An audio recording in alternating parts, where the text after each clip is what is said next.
Live from a NASCAR bunker in Kyle's parents' basement, it's Turn the Radio Off with Mike Parsons and Kyle Bauer.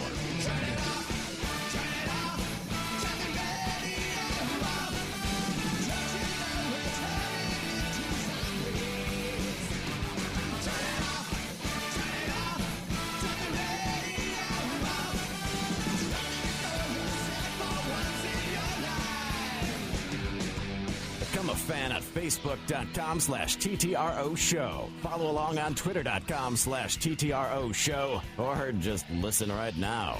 It's Turn the Radio Off.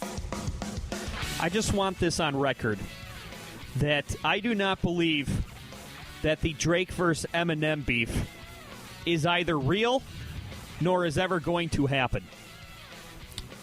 I agree. Because, one, Drake would get eviscerated by Eminem. And this isn't a provincial thing.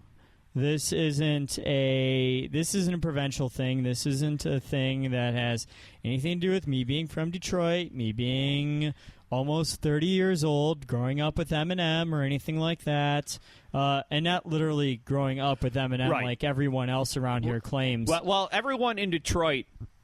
no one knows Eminem personally, but they always know someone who's like 1 degree away from Eminem. I have gotten pizza from the Little Caesars that he used to work at on Hoover and 11. Right, so you're practically best friends. Which has now moved locations, by the way. No longer there. Probably because they can't keep up with all the demand of Eminem's best friends coming in to get pizza. But, no, it has nothing to do with that. It's just Drake is... Like, I don't know how exactly to define him. He's good. I'm not saying that he's not good. I think I enjoy his music. I think he's talented. The first time I hear a Drake song, I always think to myself, this song's not that good. He's not trying that hard. But if I hear this song 3 more times, I will love this song. But Eminem is just... He's great. He's one of the greatest of all time. He's arguably the greatest of all time, and I am no hipologist. Right. I don't have a master's degree in hipology. I didn't take nor hateration. I am not the president. I am not the president of Hater Nation. I didn't take hippometry in high school. I was not in AP hip calculus in 9th grade. Well, Mike, I don't know how many more times I can come up with these words. Point being, you're a pedestrian fan at best. I'm no expert, but I listen to what Eminem has done just by exactly being a casual pedestrian guy just here.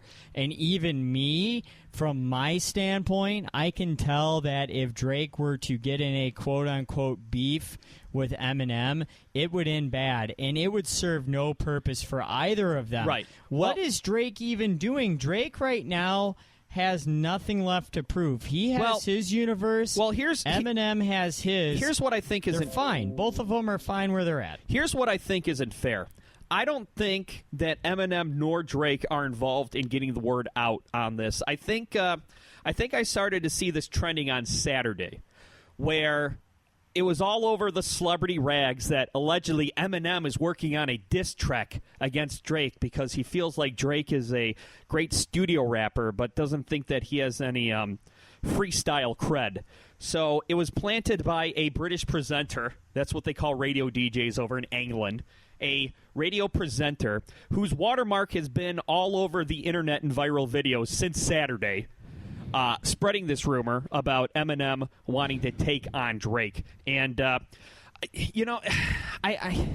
can't remember Eminem going after someone unprovoked unless it was, for a funny line in one of his songs.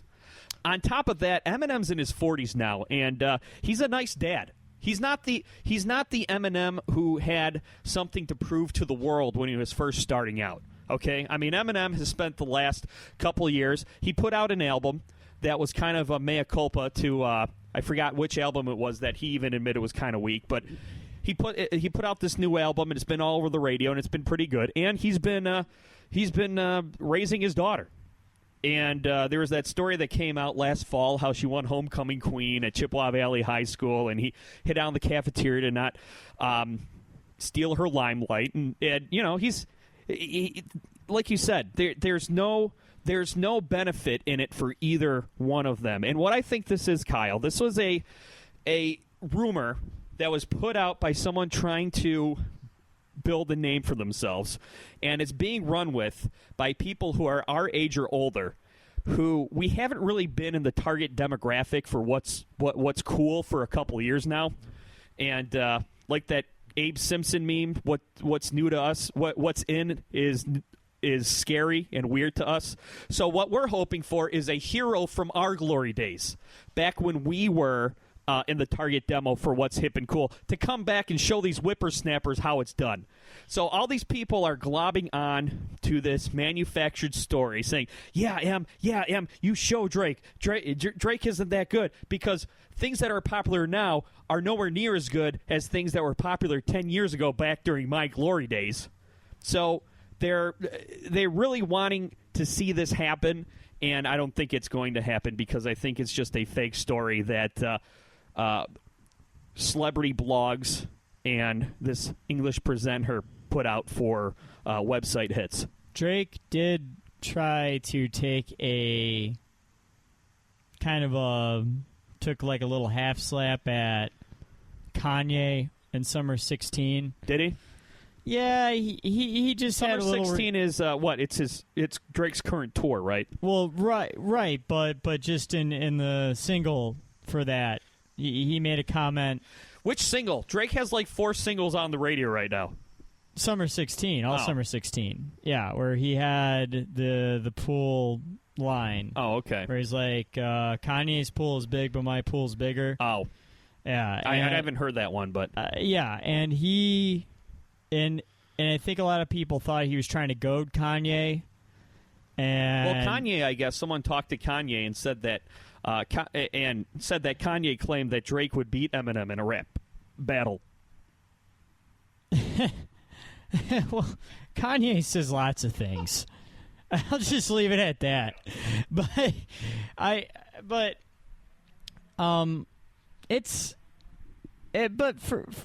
think like Kanye.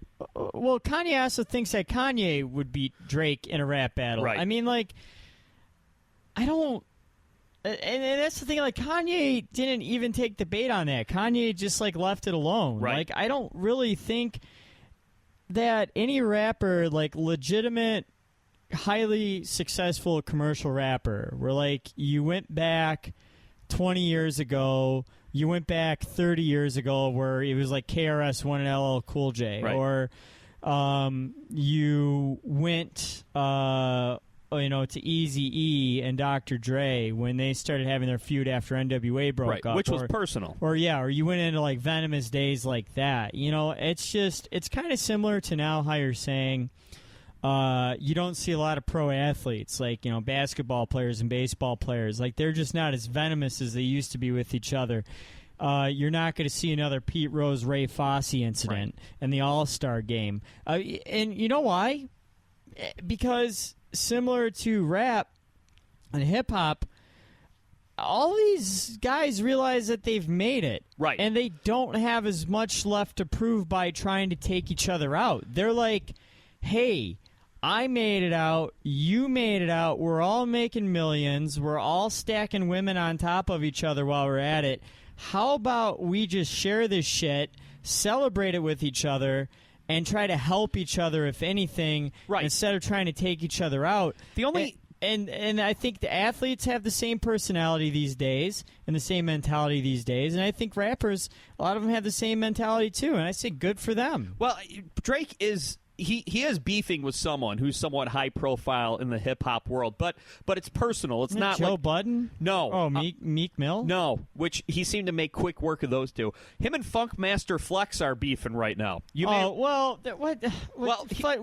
Here. Oh, you may remember. Lugs? What's that? In his lugs? Who, Funkmaster Flex? Funkmaster Flex. I loved Funkmaster Flex when he was on MTV in the 90s. I started saying, because Funkmaster Flex was saying it all over MTV. Funkmaster Flex had his day in like 2001, though. Like, if Funkmaster Flex is going to get big again, it's going to be like in the same aspect that maybe Dr. Dre got big because of the NWA movie and like Beats. It's either going to be from some tricky marketing or business deals based off of his savvy, or it's going to be off of nostalgia. It's not going to be off of where he's at in his current profile of his career. Well, I mean, Funkmaster Flex, he's working at Hot 97 in New York, which right? I think, as far as radio stations go in this digital social media world, Hot 97 is doing the best job of staying relevant. And they've always been up there, though. Yeah, I mean, for years, for like 20 years, they've been the top hip hop station in the world. Right, and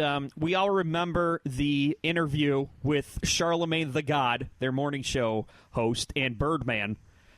Remember, put some respect on my name, because I think Charlemagne said that that. I think he said Birdman was lucky that Lil Wayne was on his record label and Young Money, because he pretty much kept that label afloat, and it went back and forth, and then Birdman got all butthurt and made an idiot out of himself. But I guess Funkmaster Flex has been saying on his radio show that Drake has ghostwriters. And that rumor has been going around. Meek Mill started. Well, he didn't start it, but he was the first one to publicly say it, and that's what started. And then Back to Back came out, which Back to Back is, even though it was a weak target, Back to Back is like probably the best. And again, not a hip hop scholar here. Yeah. But Back to Back, just it's okay for what it is a pretty damn good diss track. Right. So on his tour, Drake has been talking some real crap about Funkmaster Flex, and that's what I'm saying. Hot 97, what a lot of radio stations do is pretty much their shows. They just talk about celebrity gossip.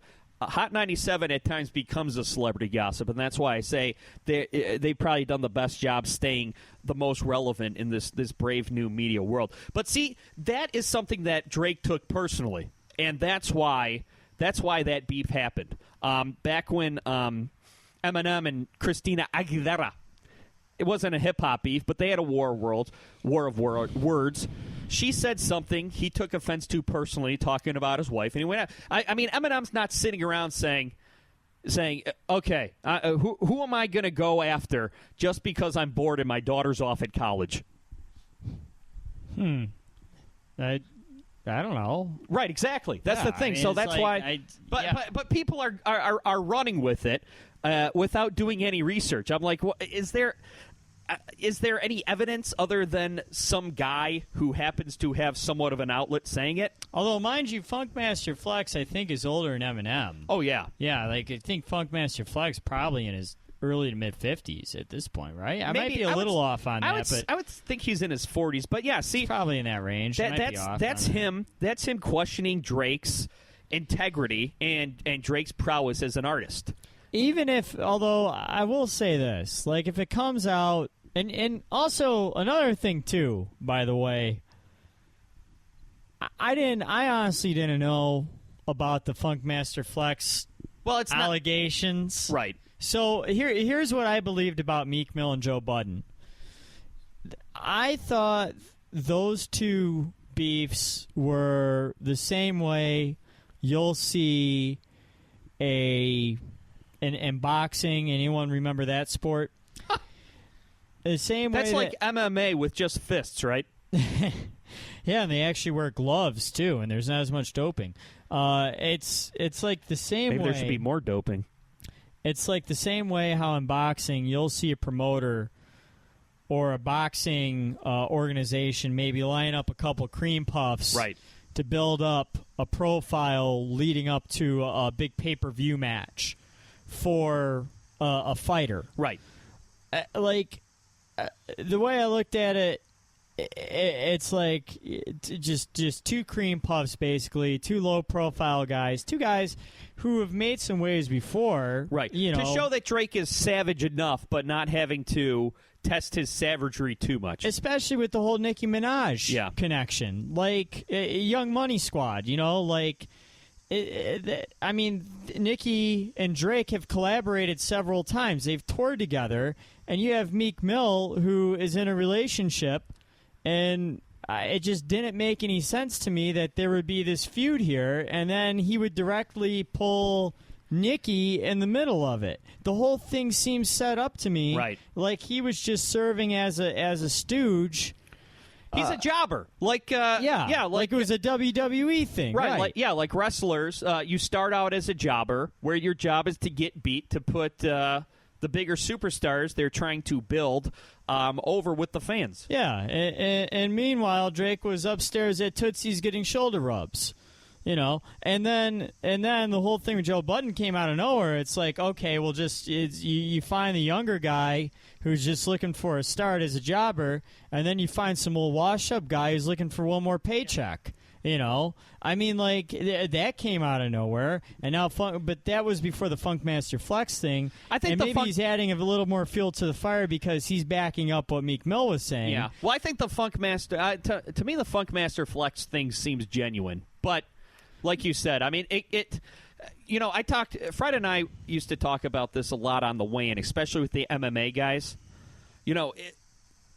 If you're trying to build a brand, whether it be a sport or you're trying to build a personality, being good at the craft isn't good enough anymore, right? Like being a good MMA fighter, having good MMA fights isn't going to build the brand of the you UFC. Gotta have character, right? As much as Conor McGregor talking smack, as much as a feud between Drake and someone who's on the lower end of comparability. Especially since Drake had carved a niche with, and I'm going to be very frank when I say this, Drake had developed a reputation as being the white girl rapper. Mm-hmm. Drake's fan base was white girls. It was feminists.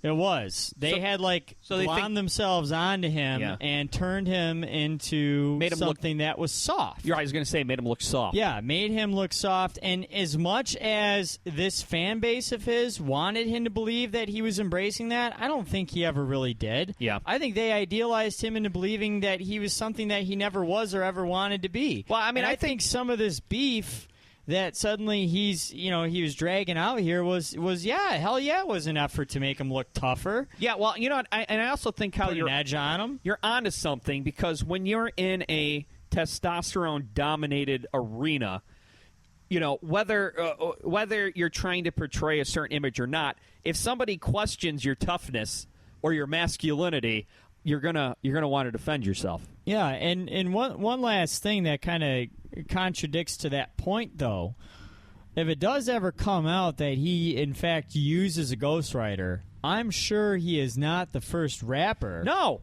not by a millionth. No, the first rapper. And also, it won't even affect his career that much. If he keeps putting out catchy pop songs, it won't. It won't even affect his career. And I bet he'll still have plenty of hits to follow. But you know what? And if it happens, by the time it comes out, he may have been on the downward side of his career anyway. I guess we'll just have to wait and see. Yeah, I mean, Summer 16 has definitely had some hits, but Views has definitely had its hits, but it certainly doesn't feel like, I don't know. Well, let's take a quick break here. Yeah, because I just went on a downward spiral right there. I'll bail you out. It's Turn the Radio Off on the internet. Less rock, more talk. Turn the radio off. Become a fan at peoplehatemypodcast.com.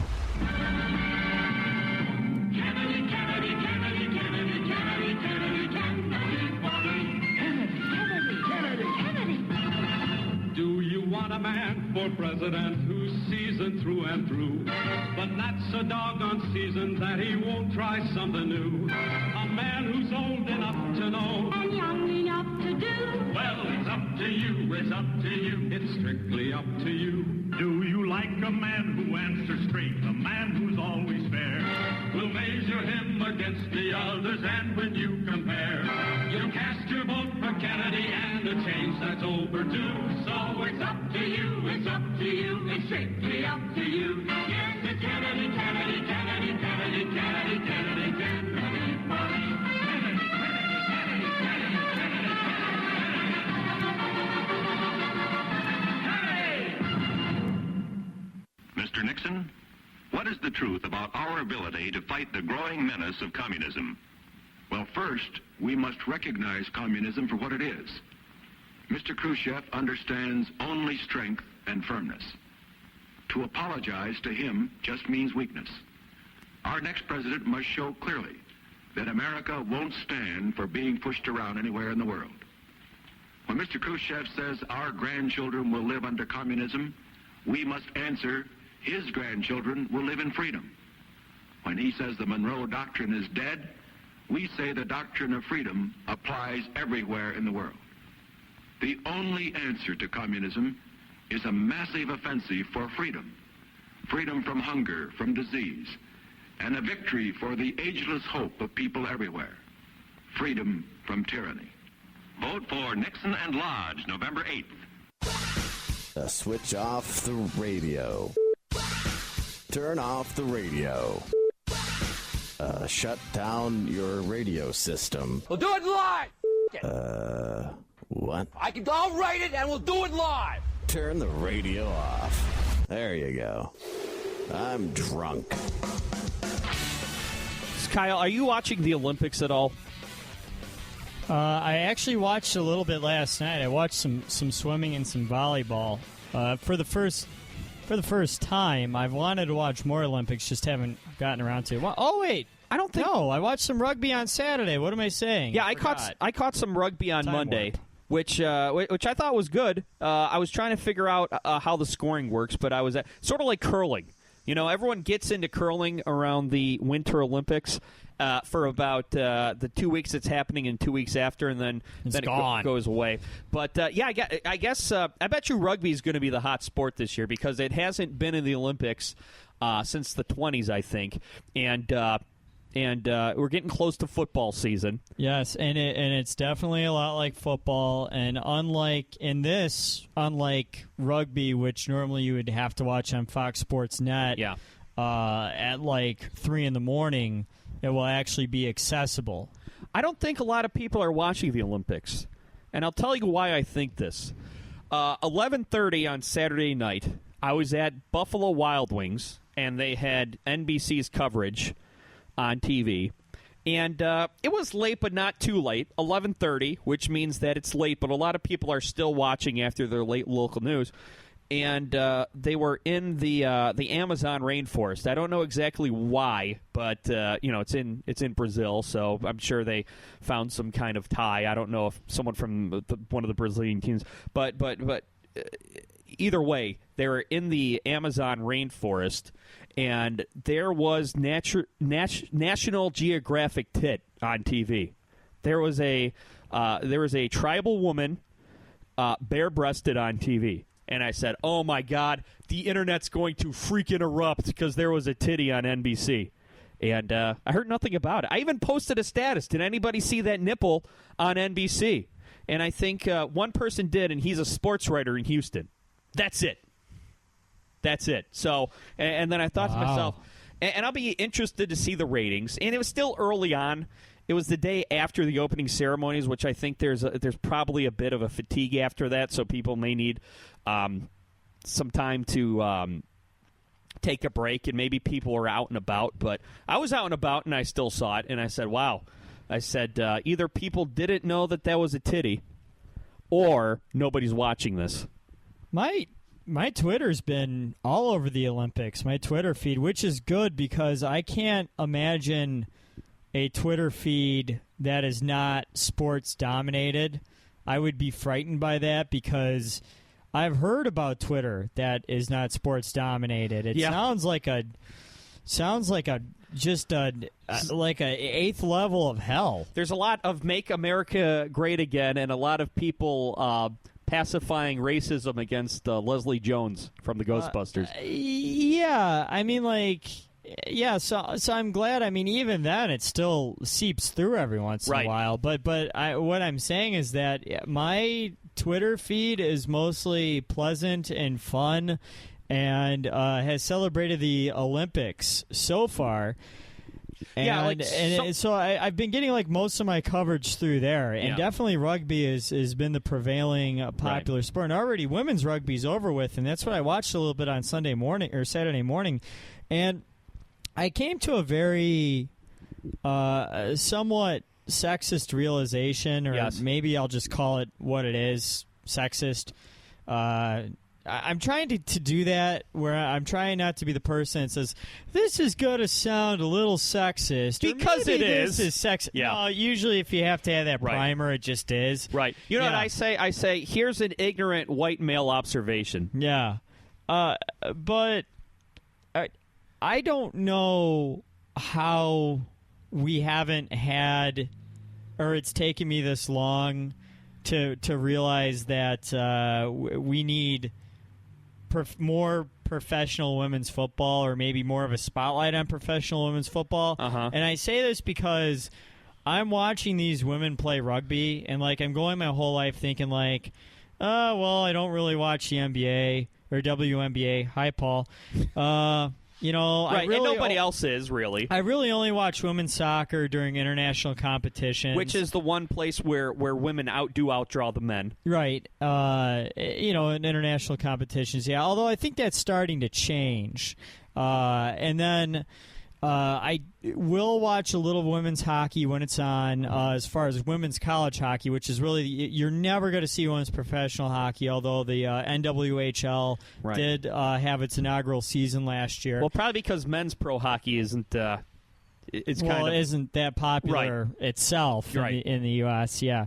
And then, you know, and then the WNBA, as I said, it's like I never watched that. Like, I think maybe I watched the Shock when they were in the WNBA finals those couple years. Right. My point being, I'm watching these women play rugby, which obviously bears a lot of similarity to football. And I'm watching these women take the corners. I'm watching these women juke. I'm watching these women tackle each other. And I'm thinking, damn, this is exciting. Like, this is as exciting as watching college football. This is as exciting as watching the NFL. Like, I'm getting a thrill out of this. Well, and, I mean, I'm not saying I'm getting a thrill out of this. No, I'm saying I'm getting a genuine thrill out of this, and damn it, I'm sorry that it took me so long for me to even process this thought. I know that women's professional American football exists. I remember hearing that the Detroit women's football team has actually won several championships. The sad irony is that few people know they exist, but we're ball and chained to the fucking Lions, who torture us every year and accept ineptitude. But my point is, watching women's rugby, it makes me think maybe we should actually try to begin forming and promoting. Yeah, and I guess the best you can do is try. I mean, you can point to the WNBA, which has been pushed and pushed for 10 years, and that longer than that, almost 20, Mike. Oh, Jeez. Yeah, you're right. It's like 18 or 19 or somewhere around there, in between 15 and 20. I'm at that stage where I still think the 90s was 10 years ago. Just like that meme that's going around, but it's true. I mean, they've been trying to push the WNBA for a while, and it hasn't worked. But that doesn't mean that it's not going to work. I think it's a longer shot because I think that sports fans are still fueled by testosterone, and they're probably not super interested in watching it. I mean, I think for that to work, I think more women need to get interested in sports as interested as men are in sports. Well, not saying it won't work, because you can point to women's soccer being a bigger draw than men's soccer, so it's possible out there. But I mean, it's worth a shot. But I got to say, ignorant white guy observation.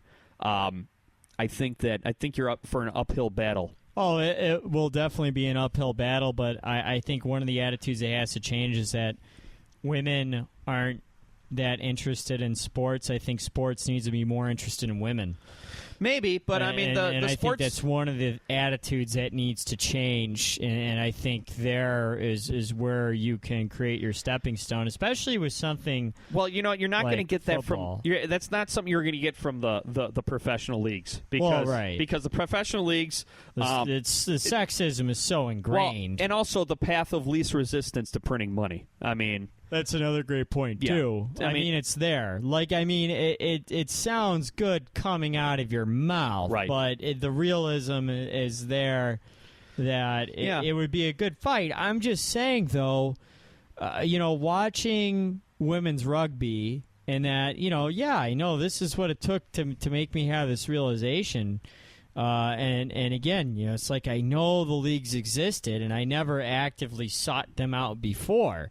But damn, it's like these women were playing very competitively, and they looked good while they were doing it. And I know it sounds incredibly ignorant, or it's incredibly ignorant that this was a shock to me. But I mean, I'll call myself out on it. It is what it is. Rugby was awesome, and I think that's definitely me, along with a lot of other people. That's going to be my sport of choice these Olympics. That and volleyball, which I had the pleasure of getting to call a lot of volleyball games for Oakland University a few years ago. Beach volleyball or gym volleyball? Gym volleyball. Yeah. Still got those shorts on. It's funny. I was watching. I was watching beach volleyball after I saw the nipple. And I was discussing with my wife, Chelsea, from upstairs, and our friend Annie, who's also a female, if you couldn't tell by the name. And, we were watching beach volleyball, and, they were wondering aloud, how come their uniforms have to be so skimpy? And is it for eye candy, or is it for is there like a practical strategic purpose for it? Like it keeps them cooler, or maybe it I don't know. If they sweat, there's less weight on them. So I decided to Google male beach volleyball players, and they're in full tank tops and shorts. So I think I got my answer. I was going to say, back to gym volleyball or traditional volleyball or regular volleyball, whatever the hell it's called. I had the pleasure of calling a lot of volleyball games at Oakland, and I don't know if anyone here is ever been, listening, has ever been to a volleyball game. Holy shit, that's exciting. Yeah. I would encourage anyone to actually go to a volleyball game at a high level. Well, a good volley is like watching somebody juggling 20 things at a time and getting more objects thrown in, and you're waiting for someone to drop the entire stack of dishes. But especially being there in person, though, it was like one of the ultimate spectator experiences that I've experienced in calling it, doing play-by-play. It was the most challenging sport I've ever done play-by-play for. I mean, I've called hockey, I've called soccer, I've called baseball, softball. The pacing to them are all different, but basketball, but volleyball, oh my goodness, was that difficult and fun and exciting and thrilling. Volleyball is such a hell of a sport, does not get enough credit. Once again, probably because it's mostly women, but that is one hell of a sport. You know where I think things were as close to being equal as they've been in a long time in the world of sports? When Ronda Rousey was the #1 star of the UFC, because she was very marketable, and yes, she was attractive. She cleaned up well. But I also got the feeling that from male and female fans, her draw wasn't because she happened to look good. She was just she was a dominant fighter who was beating the crap out of people in record time, and she just happened to be good looking. And I think for a time, it was Ronda Rousey's dominance in the ring, and then secondary was her looks. And I think that is as close as we've gotten recently to there being parity amongst the sexes in a sport. Yeah, no, and I can agree with that. And and that's the thing too with sex and sports, is that it's always going to be less of a factor in male sports, just generally across the board. Right, because I ain't attracted to no dudes. As far as how you can market them, like Jenny Finch, the softball player who was big 15 years ago. Right. She was an incredible softball player, incredible pitcher. But she was still marketed for her looks first, despite how incredible of a pitcher she was. Right. And with Ronda Rousey, it seemed like, anytime she was in a sexy spread, they seemed to be accentuating how strong her body looked, more so than how sexual it looked, I guess. There'd be scandalous little peaks at her butt, but her muscles sort of seemed to be highlighted, and it was more, look at this strong, healthy body instead of, look at this chick that you just want to engage in intercourse with. But at the same time, though, it's never hurt a male athlete to be good looking, and it's never been that was always one of the funny things too, that I don't know, I was watching some old hockey videos, and I was thinking about what a weird coincidence it's been, and good for the NHL, though in true NHL fashion they've squandered it, that pretty much all the best hockey players, maybe save for Alex Ovechkin, who is so have been very handsome men. Yeah. Think back. Wayne Gretzky, Mario Lemieux, Dreamboat, Bobby Orr, going back to the 70s. Even Sid Crosby's a good-looking kid. Sidney Crosby, good-looking player. Connor McDavid hasn't come into his looks yet because he's still a 18-year-old kid. Right, but as soon as he does, he's going to be there. Yeah. You could tell he's going to be a handsome guy in a few years. That's what I'm saying.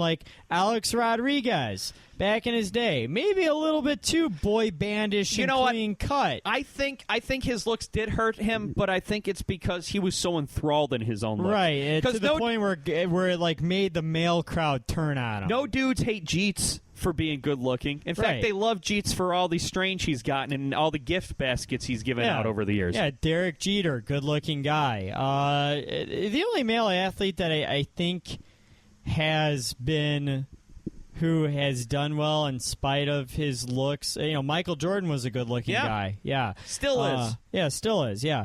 Even when he's crying. I got to say, I love... I still can't get enough of Jordan and cry memes. It'll never end. People are so clever with those. Still. No, you're about to say the one athlete who's ugly but still successful. I think LeBron James.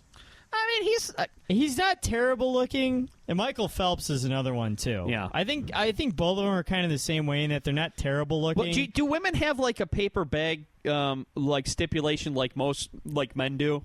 Because obviously, if you're a woman and you don't think. Michael Phelps and LeBron James might be butter faces, but I don't know. I don't know if women have a butter face tendency like men do. Yeah, that's true. Yeah.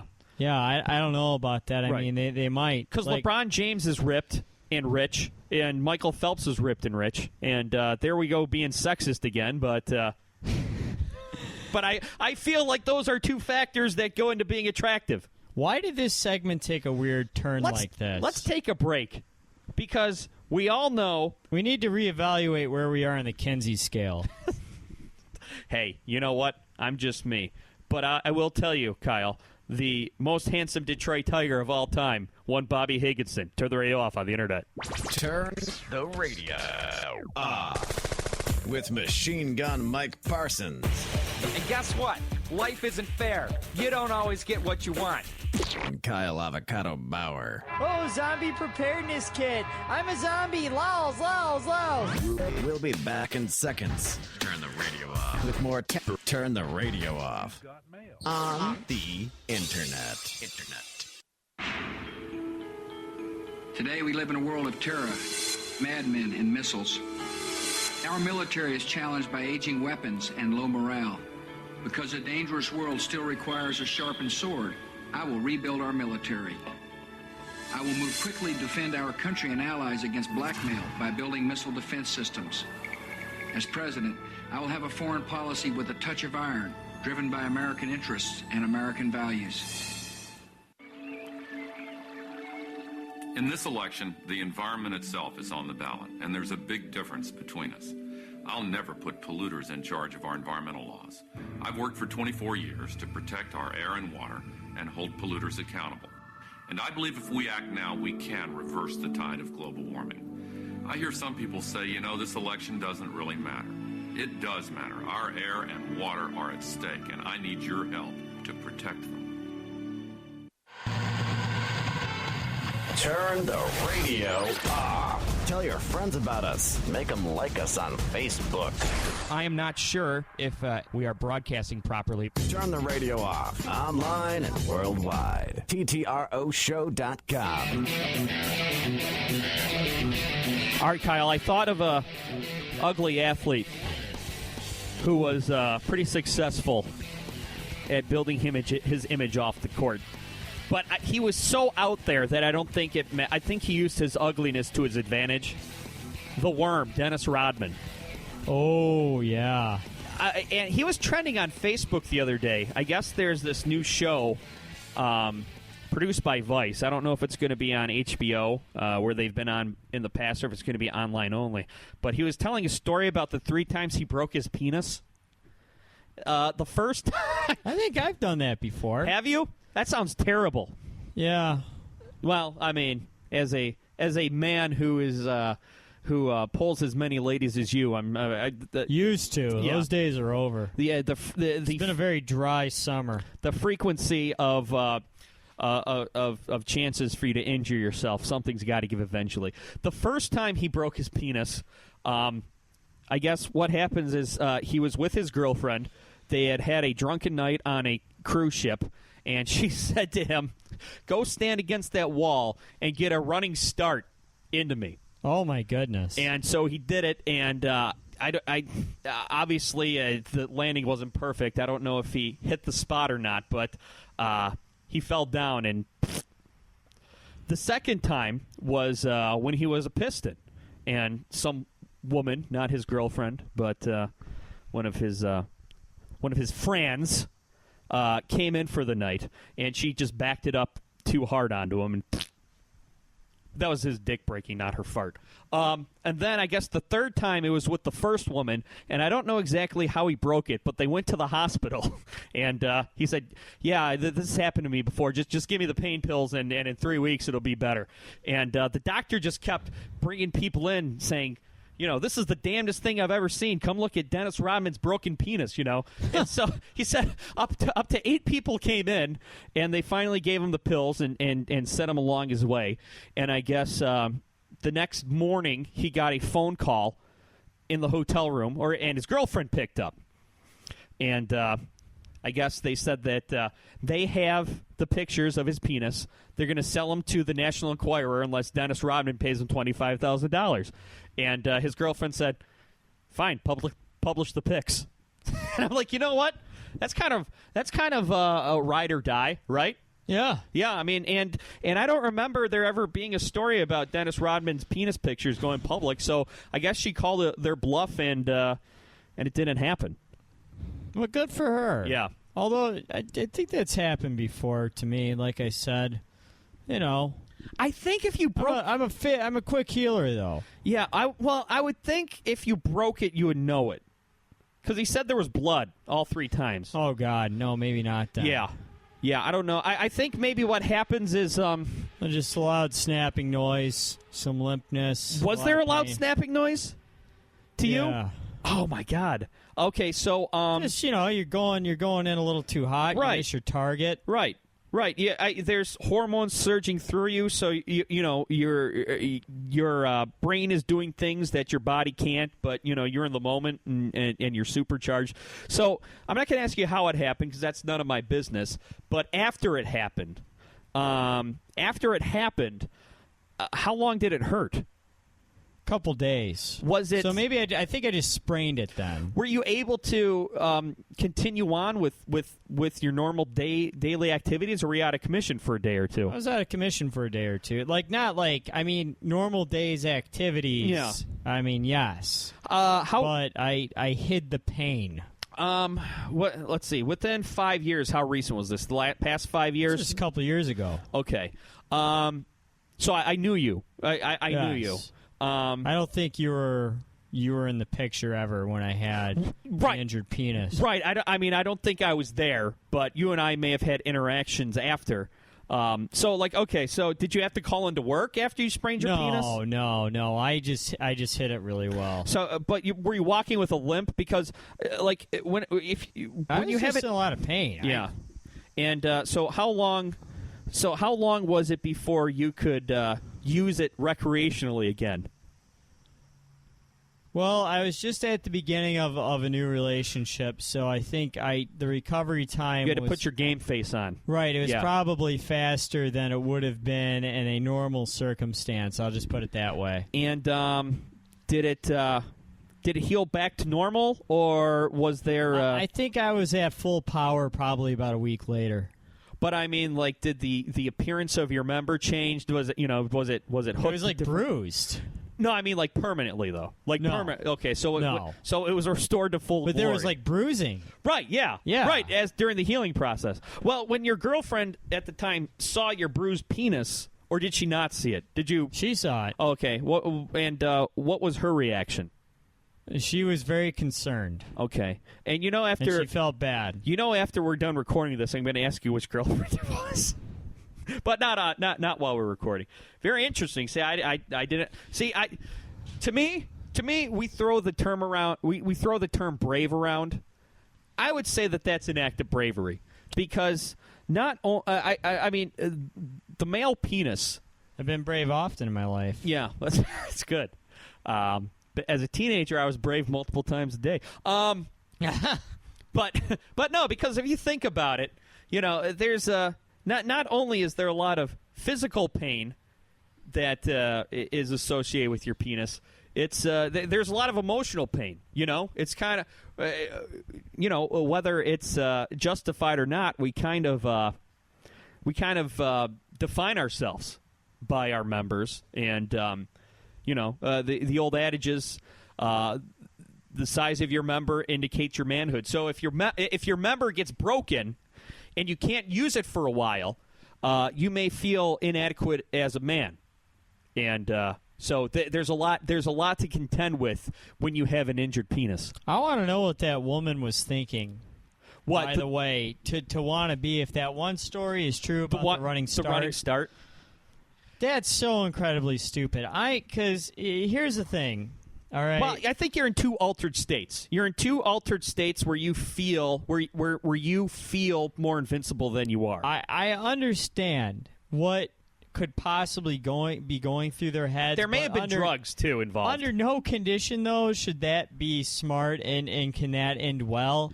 Well, my guess is that Dennis Rodman, in his partying heyday, probably wasn't. He probably didn't limit himself to just booze. I understand that, Mike, but still, I know of injuries. Yeah, on the woman's end, right.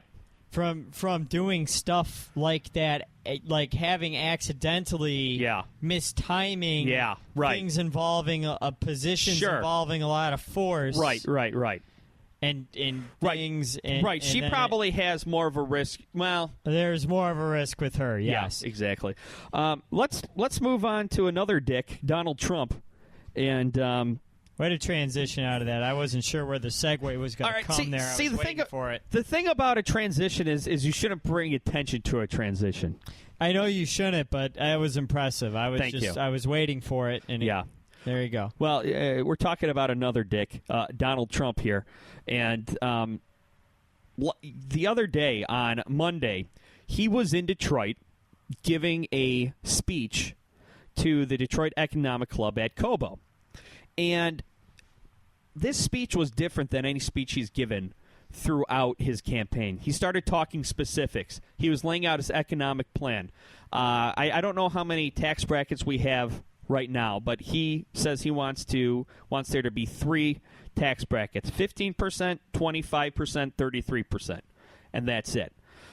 He also, and this is where a lot of conservatives are worried that he's a Democrat in disguise, he also wants to make all health care expenses tax deductible.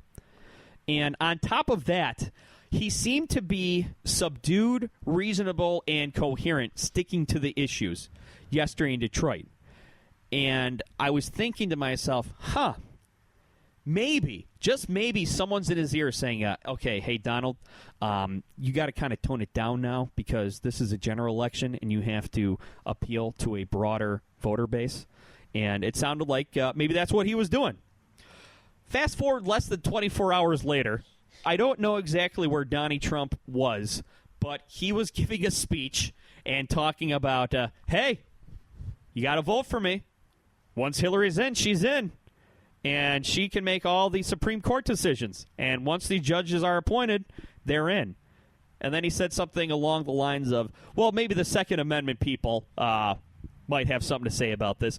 And, you know, I believe it was a joke. It was a throwaway line.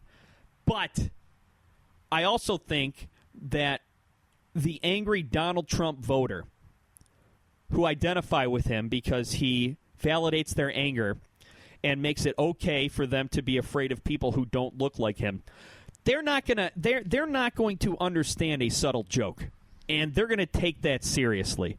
And do I think that Donald Trump was purposefully calling for Hillary Clinton's assassination?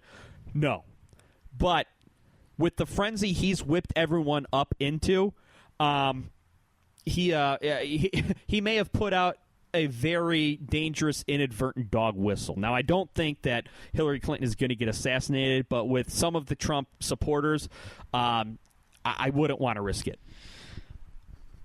I also agree with you, Mike, that I listened to most of his speech yesterday, and which, by the way, I listened to on AM 760 WJR because the great voice of the Great Lakes. Because Michigan radio once again couldn't get their shit together, and their audio kept cutting in and out because they positioned their mics too close on the podium. But I can't get a job there. Anyway, yeah, so that's okay. People get favors done for them all the time. As I was saying. Yeah,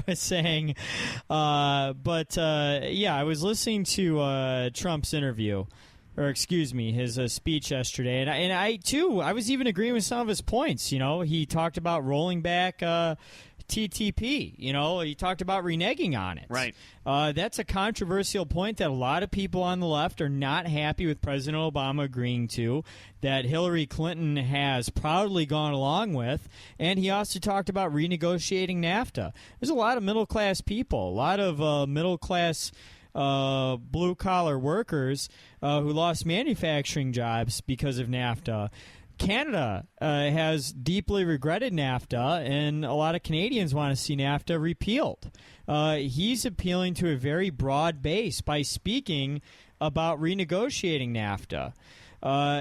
And also talking about making health care tax deductible. Right. Now, of course, there's a lot of things in there that I disagreed with, like a lot of his deregulating.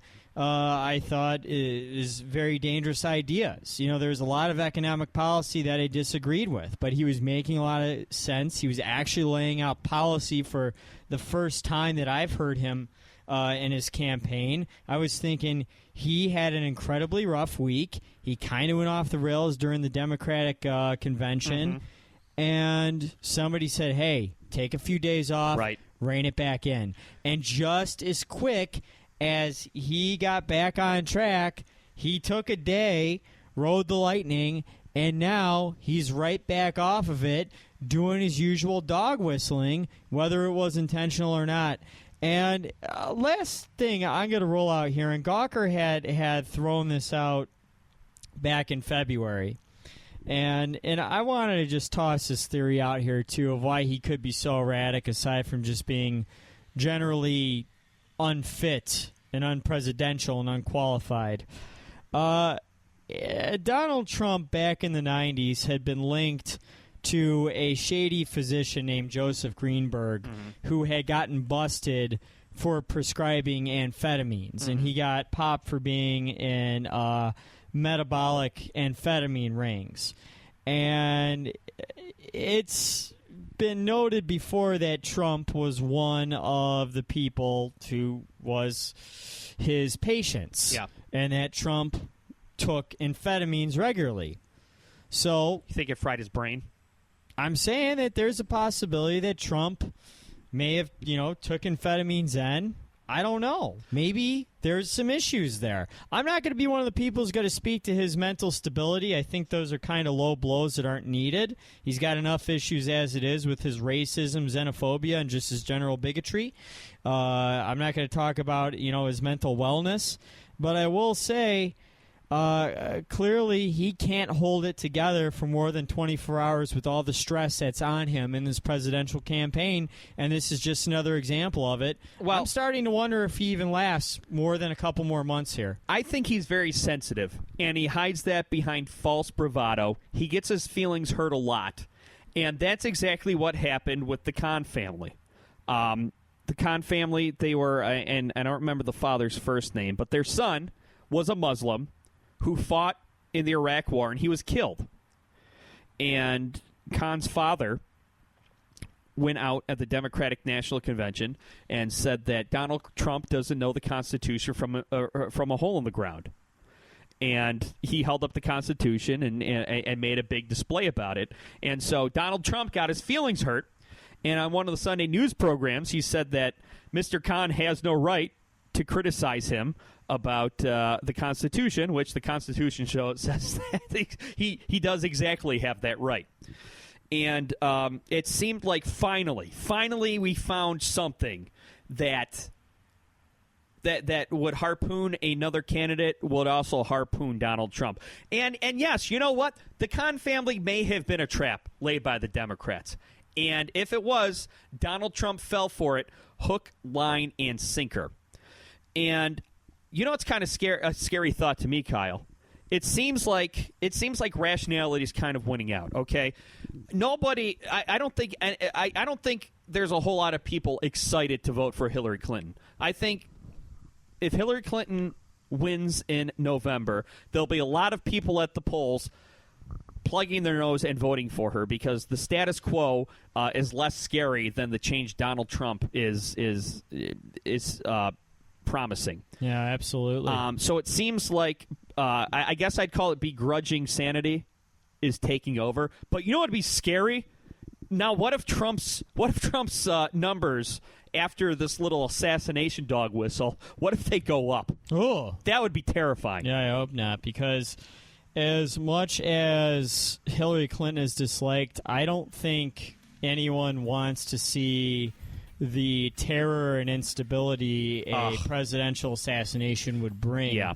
I mean, this country is felt on edge as it is. Ever since George Zimmerman, who luckily was punched in the face last week. Oh, thank goodness. I know. Wasn't that great? It was great. And the same day, Dylan Roof was also assaulted by a fellow inmate.